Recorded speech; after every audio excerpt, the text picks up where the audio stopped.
Ça existe chez nous et d'ailleurs nous allons voter une motion de censure mardi et mercredi prochain qui a été déposée par le parti Vox d'extrême droite contre le gouvernement de Pedro Sánchez. Ça c'est en Espagne, Juan Rosé, et c'est la motion de censure. Mais est-ce que vous avez un article constitutionnel comme le 49.3 qui permettent de faire passer un texte sans vote du Parlement? On peut faire passer un texte sans vote, mais ça s'appelle un décret. C'est gouverné par décret, mais il n'y a pas, comme en France, cette obligation d'utiliser le 49.3 qui engage la responsabilité du gouvernement derrière.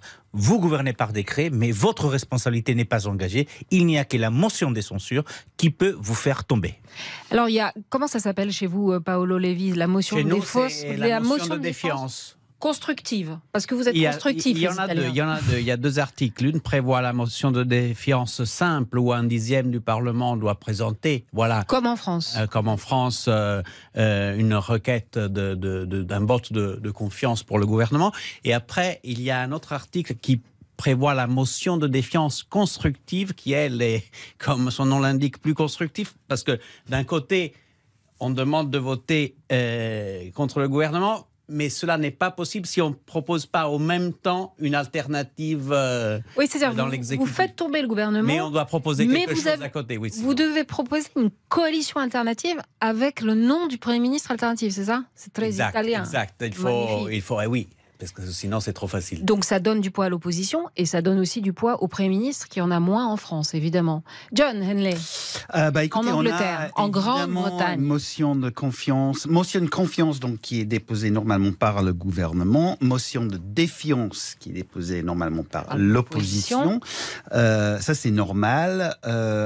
Sauf que les motions de défiance, ça arrive relativement souvent, mais ça réussit une seule fois depuis la guerre, je pense, 72 motions de défiance qui a mené à la chute d'un gouvernement. Par contre, il y a aucune façon en Grande-Bretagne de faire passer une loi sans le vote dans le Parlement. On se souvient tous ces dernières années des déboires de gouvernement, du gouvernement conservateur, mais de premiers ministres successifs à essayer de faire passer des projets de loi sur le Brexit. La pauvre Theresa May qui a souffert. Mais c'est pour ça qu'elle retravaillait ce texte indéfiniment. Il n'y a aucune façon de passer en force il n'y a aucun équivalent du 49.3. Il faut un vote. Est-ce que c'est la même chose en Allemagne, Léo? Oui, pour la loi, elle doit être votée par le Parlement. Il n'y a aucun moyen de gouverner par décret ou de pas appeler le vote sur un texte? Alors, bien sûr qu'il y a des formes de décret, mais il n'y a rien qui se compare au 49.3, qui a quand même la spécificité de poser la question sur est-ce que vous voulez garder le gouvernement pour valider une loi.